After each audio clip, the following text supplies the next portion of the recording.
Excellent. So the reason why I do this, and this could be for another time, I think that there's something about the fragmented nature of the world that we live in that is constantly proposing various options for you. And there's a tendency, and not only that, but every problem in the world gets presented as the most important problem that the world has ever seen. So there tends to be this scatteredness and this herd mentality of like moving from issue to issue or place to place. And I am probably the worst in my scatteredness. And a lot of it is actually rooted in somewhat of probably an idolatry of significance. Just being really honest with you, there was, when I was in my early 20s before I moved to Turkey, I heard John Piper sermons that said like the really significant, most important thing you could do is go do missions to unreached people groups, like in the Muslim world. And then I heard Tim Keller say you got to go to like really important cities. And then I heard the CCDA folks who do community development. All these are like my people that I really respect. They said, well, you got to go live amongst the poor. So I like hedged my bets. So I went to Turkey in a significant city, and then lived in like kind of the poorer part of the place. Just didn't know which one was right, so I sort of hedged my bets. And God really dealt with that idolatry in the ways that He brought us out of Turkey. That'll be for another time. But there is something about this pull, this compelling pull to just say like, come do this thing, it's the most important, and do this thing. And we never give a lot of time to root ourselves with a community in a place and just engage something for a long, brutal period of time, and to know that I do not have to be a part of like the most important thing in the world. Jesus has it covered. I'm just fine devoting a decade to the 17th most important thing in my city, because Jesus still cares about that as well. So with those things in mind, I want to talk about what does it look like to intentionally participate in God's mission. Before I do that, I just want to do a little mini survey to illustrate this. Who would you say, if you had to choose, we're going to play one of my favorite games from growing up, is Would You Rather. Anyone play a version of that game? Would you rather have a scorpion in your pocket at all times? Or would you rather have a pit bull attack you once a day, but you don't know when it's coming? Like that's, like, those sorts of things. Who would take the scorpion? All right, you're going to take the pit bull. Okay. Didn't live in a neighborhood with pit bulls, apparently. All right. So would you rather stay at a bed or breakfast? Not a bed and breakfast. But a bed where you can sleep in this nice little cozy cabin, but you can't eat anything that weekend. Or a breakfast where you get like great French toast and all the food you want, but you have to sleep on the patio in the cold. Who would take bed? Who would take breakfast? That's good. All right. You go to order. Did you guys choose opposites? No. Okay. Who would you rather, say you go to a Chinese food restaurant, would you rather have sweet or sour chicken? Who would take sweet? Who would take sour? Really? All right. Imagine there's an emergency in this building, like a fire or something, and we run outside and there's first responders who are there to direct us and to help us. Would you rather them be loud or clear? So like they're either whispering very accurate instructions or they're yelling unintelligible like mixed up sentences. Who would take loud? Who would take clear? All right. Why do I say this?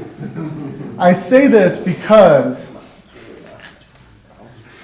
there are many things in this world that are made to go together. They must go together. And to choose between them is nonsensical. And we laugh, it's silly, because you wouldn't go to a bed or breakfast. You wouldn't want someone to be loud or clear. It is essential for these things to be together and not in competition with each other. And the same is true when it comes to the various aspects of God's mission. That there are things that in our Western mind that wants to categorize and rank things. Or we say church planting, that's the top one. No, wait, it's unreached people groups. No, wait, it's eradicating sex trafficking. No, wait, it's tangibly serving and being relationally in the lives of people. And there's a tendency to, and it's verbal proclamation of the gospel. It's prayer. And there's a reality that our desire to separate these things and to rank them above each other is not the question to ask, because they are made to go together. And thinking about a metaphor for mission, we often talk and think about mission as if it's a rock band. A rock band that has one lead singer, and then you've got like the rest of the folks. You even hear it in the name. It's like Tom Petty and the Heartbreakers, right? Marky Mark and the Funky Bunch. Who else are like who are those other groups where it's like the person? You said Marky Mark, so none of those matter. Yeah, nothing else matters. Diana Ross and the Supremes. Yeah, Diana Ross and the Supremes. And there tends to be this idea that like there's one main thing and the rest is just kind of like backup. Like it's good, there's got to be one main thing. But I want to propose a better metaphor is that of a symphony. And in a symphony, there's not one instrument that necessarily stands out over the others, but they're made to harmonize together. And you never really know who the people are in the symphony. The only people that get credit are the composer and the conductor of the symphony. And in God's mission, there's only one who gets the credit. The composer and conductor of the mission, Jesus, who stands at the center. And the rest of us, we can play our role within it and not need to discuss. We can fade to the background in this eclectic symphony and play our instrument, do our part, and not rank these things above each other. So what I want to propose is 3 major things that you see in the Bible, these big categories of participating in God's mission. I'm going to propose them and then talk about what it looks like for them to work in symphony and harmony together in the particular area of mission focus that you've chosen. So, and these 3 are the 3 mandates that you find in Scripture, and you could probably do 4 or whatever, but most of them fit within this. They fit as a subset of these. We have the stewardship mandate, the service mandate, and the spoken word mandate. I'll give a brief overview and just talk about what it looks like, a few examples of what it looks like when these are working in harmony. Then we'll take a break, and then I'm going to help you walk through what this looks like in your particular context. So stewardship. Stewardship mandate can be defined like this. It's displaying the image of the Father through the work of our hands. That in Genesis 1, we see that humans are made in God's image. That we are these little portraits that He's put in the world to display what God is like. And it's not in our just in our stationary presence, but it's in our engagement with the world, the work He's given us to do, the making families and the making culture that you see in Genesis 1 and 2. And when you do that well, you're displaying, you're dramatizing the character of God. How does the world come to see the creativity of God? It's through the creative way that a mother or a father think about how they're going to to parent their children and fill them with wonder, and games that they play in the living room, and the art that you make, or the graphic design. When done well, it displays the creativity of God. The providence of God is displayed through the person who provides jobs. And when you see excellent work, you're seeing the dramatization of God's character before the nations. The invisible God becomes visible through his image bearers doing good work. And so, with each of our areas of focus, we can ask, what does it look like to do good work in this area in such a way that we're dramatizing and displaying the character of God? Now, when I say work, it's really important to not think employment, because work is the stuff that we do to cultivate blessing out of God's creation. So this is what we do in our homes as well. It's what we do in our civic engagement, in our volunteer engagement, but it's exerting your energy in some way to do something in the world, and doing it in a way that displays what God is like. And then we have the service mandate. And in the service mandate, it can be defined as displaying the sacrificial love of Christ by washing the feet of the world. That the way that Jesus gets put on display, in particular the uniqueness of his sacrificial love, is by people who've experienced that love and then tangibly, creatively go sacrifice themselves for others, in service of others, and thus dramatize the gospel. Doing a mini drama of pouring yourself out for the sake of another to show the one who poured himself out that we might have life. And so the question that we might ask is, what does it look like to sacrificially love people in this particular area of mission focus? And then finally, the spoken word mandate, this invitation that we have to verbally proclaim the gospel.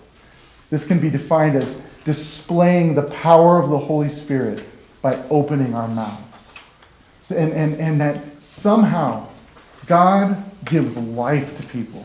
And when they're dead, and one of the ways that he chooses to do it is through our little tongue bouncing around our teeth and our lips to form words, and that the words carry this good news that people hear and behold and come to know God through, that we get to open our mouth and proclaim the good news to people that they can be reconciled to God. And so then we have to ask, what does it look like to proclaim the gospel in this context?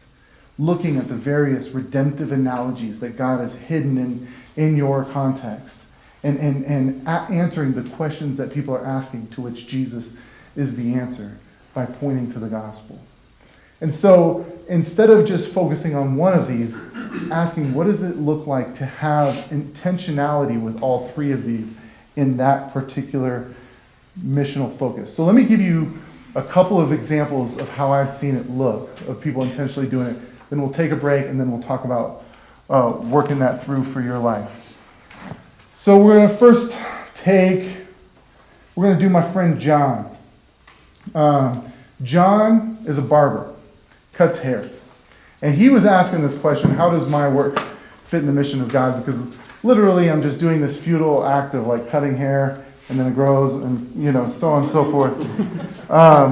But he's an incredible guy, because he looked at Genesis 1 and 2, and he saw Genesis 2:15, where it says that God put Adam in the garden to work it and to keep it.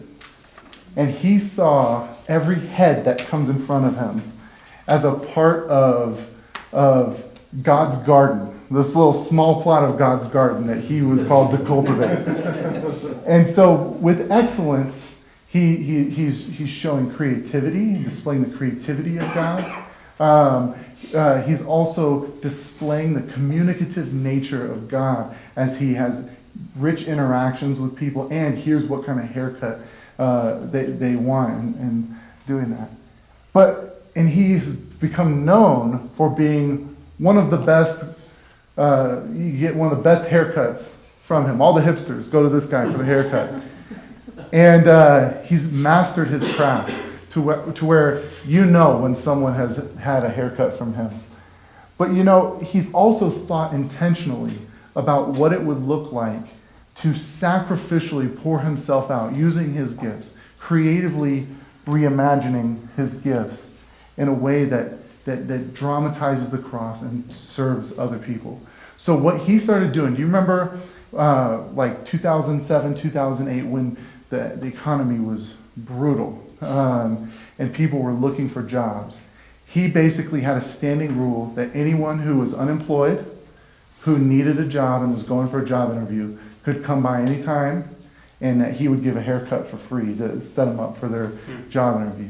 He's also a guy who has been known to give haircuts to homeless folks as a way of communicating dignity to them, and being a guy who's not afraid to actually have physical touch and connect with them.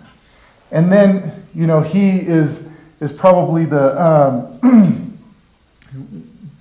one of the best evangelists I know, in that there's probably a dozen people from our church who've come to know Christ through him verbally proclaiming the gospel.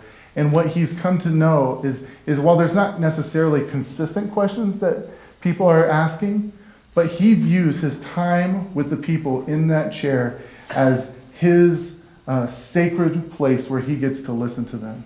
And he gets to hear what are the real questions that people are asking, to which Jesus is the answer. So he has made it his goal to master the art of asking questions until he really gets to the heart, and he's able to contextualize that. It's not that he gives a generic presentation every time someone comes in, or has while they're captive in the seat, he's got a little video playing or something. But he listens to what are those questions. So that's an simple example of how someone has done it with their work. Then one of our missional communities has decided to do something called the With Collective. The With Collective is essentially a group of people that are walking with those who are experiencing homelessness in our city. But they call it the With Collective for a very important reason, because they want to be with people, not just doing something for them or to them. And so every week we turn our church campus into, on Thursdays, we cooperate with a few other churches who take the other nights into a homeless shelter.